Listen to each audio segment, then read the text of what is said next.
Bonjour Mehdi Lahlou, bienvenue dans cette édition matinale de Médina TV. Vous êtes responsable de la technologie chez Inouï, l'opérateur Inouï. On va parler avec vous de ce câble sous-marin nommé Médusa, qui est le plus long de la Méditerranée et qui raccorde désormais le Maroc.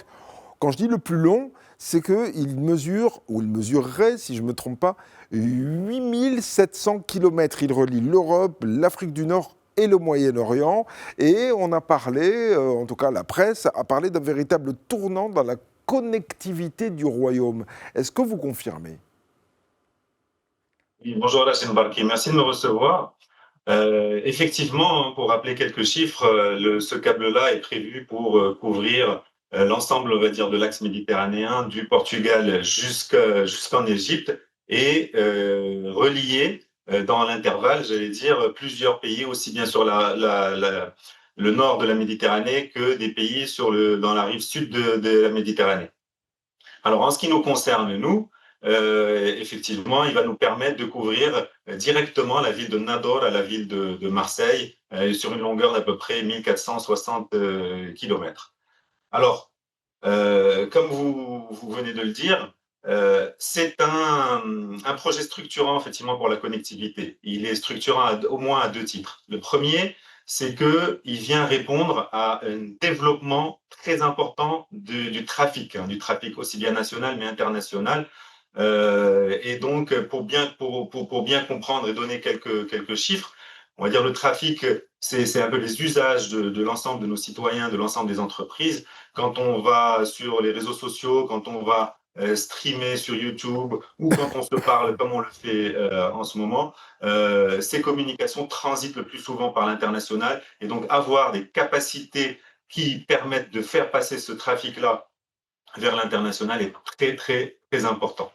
Le deuxième enjeu en fait de ce câble-là, pour la raison pour laquelle il est important, c'est qu'il vient diversifier aussi les routes de connectivité vers l'Europe.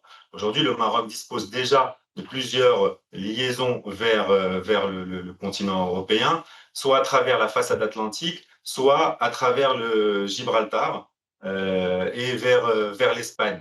Donc, et on peut facilement comprendre que s'il y a, malheureusement, ça arrive de temps en temps, une coupure de l'un de ces câbles, ben, un nouveau câble permet de faire transiter et de sécuriser le trafic vers ces pays-là.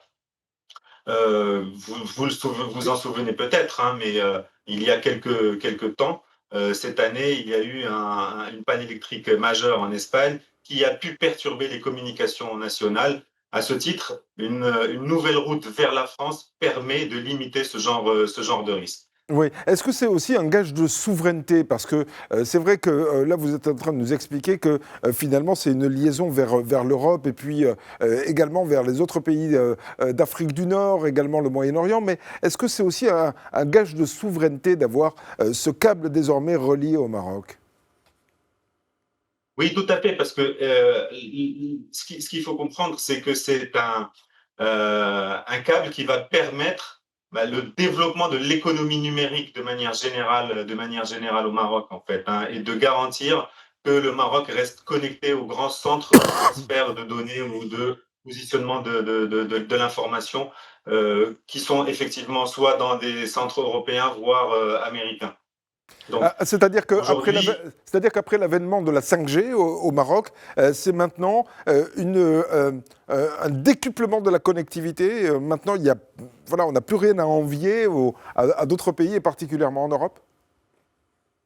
tout à fait, vous avez tout à fait raison. En fait, aujourd'hui, on peut dire que le Maroc, en termes de connectivité, est très bien doté et ce câble-là va renforcer cette attractivité, en fait. Il faut comprendre que ce genre d'infrastructure diversifiée, sécurisée, est un atout majeur pour l'économie marocaine parce qu'il permet de mettre le Maroc dans la carte de l'attractivité mondiale vers des investissements, notamment digitaux, cloud, data center et autres. Et ça permet effectivement à nos entreprises marocaines d'être très compétitives, le développement de nos startups, le développement de nos entreprises de manière générale. Donc oui, ce câble-là permet au Maroc de se repositionner enfin de positionner le Maroc en tant que hub, et comme vous l'avez dit, hein, le Maroc n'a rien à envier en termes de connectivité.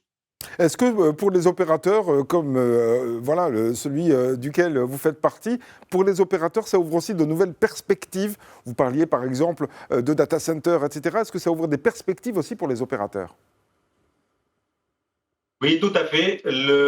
Aujourd'hui, ce câble-là, comme je vous le disais, hein, permet de diversifier nos routes, permet de sécuriser l'ensemble de nos données, nos transferts de données. Et en tant qu'opérateur, nous pouvons avoir une offre de manière beaucoup plus large vis-à-vis de grands donneurs d'ordre, d'hyperscalers par exemple, pour venir positionner leur data center, leur cloud au Maroc et encore une fois, participer au développement de l'économie digitale nationale. Donc, développement de l'économie digitale. Alors, techniquement, cette fois, parce que c'est votre partie, vous êtes, je rappelle, directeur technique de l'opérateur Inouï. Alors, techniquement, comment ça se passe pour éclairer nos téléspectateurs, comment ça se passe pour tirer un câble comme ça au milieu de la mer? Et je le disais tout à l'heure, 8700 km, ce qui est quand même considérable. Alors, ce n'est pas ce qui nous sépare évidemment de l'Europe, mais c'est la taille du câble, la taille générale. Comment ça se passe techniquement? Alors, pour amener ce genre de câble, il y a ce qu'on appelle des bateaux dédiés, hein, qui sont des câbliers, qui viennent déposer le câble au fond de la mer, Et puis, à quoi nous avons insisté mardi dernier à Nador, c'est effectivement l'atterrissement de ce câble sur la plage de Nador, à Arkhman en particulier. C'est-à-dire que le câble vient arriver sur cette plage-là. Et à partir de cette plage, il va être bien entendu enfoui pour le sécuriser. Il va être réparti, séparé sur plusieurs liens et il va aller se connecter à des centres de données très proches de la plage, à peu près à 2-3 km de la plage, pour justement après s'interconnecter à l'ensemble du réseau des opérateurs et de notre opérateur en particulier. Alors si je comprends bien, il y a encore du travail à partir du moment où le câble est arrivé sur la plage. Opérationnel à partir de quelle période? Alors, normalement, il devrait être opérationnel à partir de janvier-février. Aujourd'hui, on a atteint une étape importante, c'est-à-dire cette arrivée sur la plage de Nador. Il est déjà connecté il est déjà sur la plage de Marseille. La liaison Nador-Marseille est la première liaison qui va être mise en service dans le cadre de ces 8700 km. On parle encore une fois à peu près de 1 à 2 mois de travail supplémentaire pour qu'il soit totalement opérationnel. Voilà, donc d'ici au printemps, ce sera 100%. Tout à fait. Merci beaucoup Mehdi El Hlou d'avoir été l'invité de la matinale de Média TV. Je rappelle que vous êtes responsable de la technologie chez Inouï, l'opérateur marocain. Merci encore et excellente journée à vous.